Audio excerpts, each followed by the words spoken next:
आप देख रहे हैं एफएम एक्सप्रेस न्यूज। मैं मोहम्मद सलमान जुनेदी।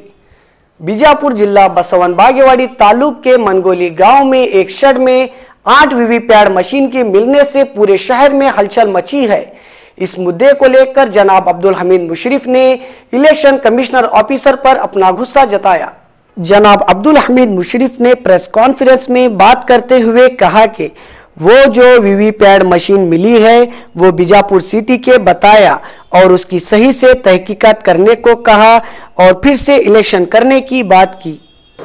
पत्रिका और माध्यम और धन्यवादಗಳು ರೀ, ನಮಸ್ಕಾರಗಳು। ಎರಡು ಗಂಟೆಗೆ ಮನಗೋಳಿ ಗ್ರಾಮಕ್ಕೆ ನಮ್ಗೆ ಮಾಹಿತಿ ಬತ್ರಿ। ಅಲ್ಲಿ ಒಂದು ಹೊಲದೊಳಗೆ ನಮ್ಮ ಬಿಜಾಪುರ ಬೂತ್ ಮಿಷಿನ್ ವಿವಿಪ್ಯಾಡ್ ಮಿಷಿನ್ಗಳು ಅಲ್ಲಿ ಅದಾವಂತೆ। ಅಲ್ಲಿ ನಾವು ಹೋಗಿ ನೋಡಿದ ಮ್ಯಾಗ 8 ಮಿಷಿನ್ ವಿವಿಪ್ಯಾಡ್ ಮಿಷಿನ್ ಇದ್ದು ರೀ। ಅದು ಯಾರ್ದು ಕಂಪ್ನಿ ಅಂತ ಕೇಳೋಣ, ಗುಜರಾತ್ ಕಂಪ್ನಿ ಅವ್ರು ಅಂತ ಹೇಳಿದ್ರಿ। ಗುಜರಾತ್ ಕಂಪ್ನಿ ಮತ್ತು ಅಮಿತ್ ಶಾ ಮೋದಿ ಸಾಹೇಬರು ಮತ್ತು ನಮ್ಮ ಬಸನಗೌಡರು ಕೇಂದ್ರ ಮಂತ್ರಿ ರೀ, ಅವರು ಇವರು ಕೂಡಿ ಎಲ್ಲ BJP ಕುತಂತ್ರಲಿಂದ ನಮ್ಮ ಬಿಜಾಪುರ ಮುಂಜಾನೆ 7ರಿಂದ ಸಂಜೆ 6 ತನಕ ಆಯಿತು। 7:15 ಆಗೈತೆ ರೀ, 8ಕ್ಕೆ ಆಗೈತೆ, 9ಕ್ಕೆ ಆಗೈತೆ, ಅರ್ಧ ತಾಸು ನಮ್ಮ ಮಿಷಿನ್ಗಳು ಕಾಡ್ಸ್ಯಾರ। ನಮ್ಮ ಹೋಟಿಂಗ್ ಪೂರಾ ಬೇರೆ ಕಡೆ ಇಟ್ಟು ಅವರು ಇಟ್ಟು ಇದು ನಮ್ಮ ಮಿಷಿನ್ಗಳು ಅಲ್ಲಿ ಒಗ್ದಾರ। ಇದಕ್ಕೆ ನಮ್ಗೆ ಸಂಶಯ ಅದ, ಇದು ಎಲ್ಲ BJP ಅವ್ರದ್ದೇ ಕುತಂತ್ರ ಅದ।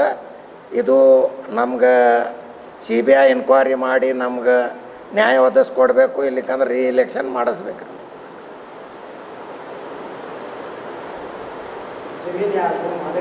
ಅದು ಆ ಕಂಪ್ನಿ ಗುಜರಾತ್ ರೀ, ಅಲ್ಲಿ ಬಾಡ್ಗಿಲಿಂದ ಅವ್ರು ಹಿಡ್ದಾರಿ। ಅಲ್ಲಿ ಅಷ್ಟೇ ಇಲ್ಲ, 4-5 ದಾರು ಬಾಕ್ಸ್ನು ಸಿಕ್ಕಾವ್ರಿ, ಅದನ್ನು PSI ಅವ್ರು ಒಯ್ದಾರಿ। ಮಧ್ಯಾಹ್ನಕ್ಕೆ ಹೋಗಿ DC ಸಾಹೇಬ್ರಿಗೆ SP ಸಾಹೇಬ್ರಿಗೆ ನನ್ನ ಮಾಹಿತಿ ಬರೋಣ, ಅಲ್ಲಿ ಹೋಗಿ ನಾನೇ ಅವ್ರಿಗೆ ಎಲ್ಲರೂ ಕರೆಸಿ ಎಲ್ಲ ಕಂಪ್ಲೇಂಟ್ ಮಾಡಿ ಎಲ್ಲ ಮಾಡಿ ಬಂದೀನಿ ರೀ। DC ಅವ್ರು ಇನ್ಕ್ವೈರಿ ಮಾಡ್ತೀನಿ ಅಂದಾರಿ।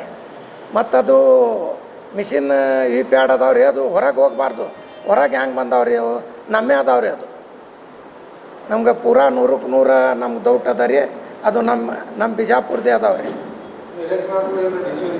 ನಾವು ಅವಾಗೇ ಕಂಪ್ಲೇಂಟ್ ಮಾಡೀವ್ರಿ, ನಾವು ಅವಾಗೇ ಹೇಳಿವ್ರಿ ನಮ್ಗೆ ಮಿಷಿನ್ ಹಿಂಗೆ ಕಾಡ್ಸ್ಯಾವ, ಅವತ್ತೇ ಹೇಳಿವ್ರಿ ನಾವು RO ಅವ್ರಿಗೆ ಹೇಳಿವ್ರಿ। ಈಗ ಮತ್ತೀಗ ಇಲೆಕ್ಷನ್ ಕಮಿಷನರ್ ಅವ್ರು ನಾವು ಕಂಪ್ಲೇಂಟ್ ಮಾಡ್ಲಿಕ್ಕತ್ತೀವಿ। ಇಲ್ರಿ, ಈಗ ಅವ್ರು ಎನ್ಕ್ವೈರಿ ಆದ್ಮ್ಯಾಗೆ ಅಲ್ರಿ, ಮತ್ತು ನಾವು ನಮ್ಮ ರಾಜ್ಯ ಅಧ್ಯಕ್ಷ ನಾಯಕರಿಗೆ ಎಲ್ಲರೂ ಕೇಳಿ ಏನವ್ರು ಡಿಸಿಷನ್ ಹೇಳ್ತಾರೆ ಆ ಡಿಸಿಷನ್ ಪ್ರಕಾರ ನಾವು ಮಾಡ್ತೀವಿ। ಹಾಂ, ಒಂದು ವೇಳೆ ಅಕ್ರಮ ಆದ್ರಂದ್ರೆ ಮರು ಚುನಾವಣೆ ಆಗ್ಬೇಕ್ರಿ। ಅಕ್ರಮ ಸಾಬೀತಾದಲ್ಲಿ ಮರು ಚುನಾವಣೆ ಆಗೇಬೇಕ್ರಿ। ಇಲ್ಲ, ಬಿಜಾಪುರದೇ ಅದಾವ್ರಿ, ನಮ್ಗೆ ಬಿಜಾಪುರದೇ ಅದ ಅಂತ ನಮ್ಗೆ ಡಬ್ಬಿನೇ ನಮ್ಮ ಬಿಜಾಪುರದ ಅದಾವಂತ ನಮ್ಗೆ ಪೂರಾ ಮಾಹಿತಿ ಮ್ಯಾಗೆ ನಾವು ಅಲ್ಲಿ ಹೋಗಿವ್ರಿ। ಇಲ್ರಿ ಬಾಗೇವಾಡಿದಿಲ್ಲ, ಬಿಜಾಪುರದೇ ಅದಾವ್ರಿ। ಅದು ಬಿಜಾಪುರ್ಲಿಂದೇ ಅಲ್ಲಿ ತಗೊಂಡು ಒಗ್ದಾರ ಅವರು, ಆ ಗುಜರಾತ್ ಕಂಪ್ನಿಯವರೇ ಇಟ್ಕೊಂಡಾರಿ। ಅವರು ನಮಗೆ ಮಧ್ಯಾಹ್ನ 2ಕ್ಕೆ ನಾವೇ ಹೋಗಿ ಅವ್ರಿಗೆ ಯಾವಾಗ ಸಿಕ್ಕಾವ ಗೊತ್ತಿಲ್ಲರಿ, ಅವ್ರು ಇಟ್ಕೊಂಡಾರಿ। ಅವರು ಇಲ್ಲ, ಅವ್ರು ಸಿಕ್ಕಿಲ್ರಿ, ಅಲ್ಲಿ ತಂದಲ್ಲಿ ಶೇಖರಣೆ ಮಾಡ್ಯಾರ, ಅವರು ಮನೆಯಾಗ ಇಟ್ಕೊಂಡಾರಿ ಪತ್ರ ಶಾಡ್ದೊಳಗೆ। ಅಲ್ಲೇ ದಾರು ಬಾಕ್ಸ್ನು ಅದಾವ್ರಿ, ಒಂದು 4। ಇದೊಂದು ವ್ಯವಸ್ಥಿತವಾದ ಸಂಚ ಅದ ರೀ। ಅಲ್ಲ, ಜಿಲ್ಲಾ ಚುನಾವಣಾಧಿಕಾರಿ ಹೊಣೆಗಾರಲ್ರಿ, ಮುಂದೆ ಬಾಕ್ಸ್ ಕೊಡುವಂಥ ಇಲೆಕ್ಷನ್ ಕಮಿಷನ್ ಆಫ್ ಇಂಡಿಯಾ ಹೊಣೆಗಾರ ಕಮಿಷನರೇ ಇದಕ್ಕೆಲ್ಲ ಇನ್ಕ್ವೈರಿ ಮಾಡಿ ನಮ್ಗೆ ಇಲ್ಲಿಕಂದ್ರೆ CBI ಕೊಟ್ಟು ನಮ್ಗೆ ಇನ್ಕ್ವೈರಿ ಮಾಡಿ ನಮ್ಗೆ ನ್ಯಾಯ ಒದಗಿಸ್ಕೊಡ್ಬೇಕ್ರಿ।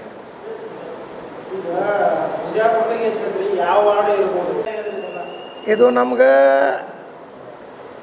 ಮನಗೋಳಿಲಿಂದೇ ನಮ್ಗೆ ಫೋನ್ ಬತ್ರಿ, ನಿಮ್ಮ ಡಬ್ಬಿ ಇಲ್ಲಿ ಬಂದು ಅದಾವ ನೋಡ್ರಿ, ಬರ್ರಂತ। ನಾವೇ ಹೋಗಿ ಎಲ್ಲರೂ ಕರೆಸಿ DC ಸಾಹೇಬ್ರಿಗೆ SP ಸಾಹೇಬ್ರಿಗೆ PSI ಅವ್ರಿಗೆ ಕಂಟ್ರೋಲ್ ರೂಮ್ಗೆ ಫೋನ್ ಮಾಡಿ ನಾವೇ ಕರೆಸಿವ್ರಿ।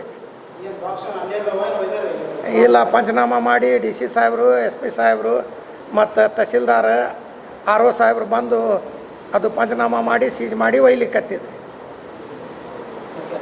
ನಮಸ್ಕಾರ. ಮೊದಲ ಹೇಳ್ಬೇಕು.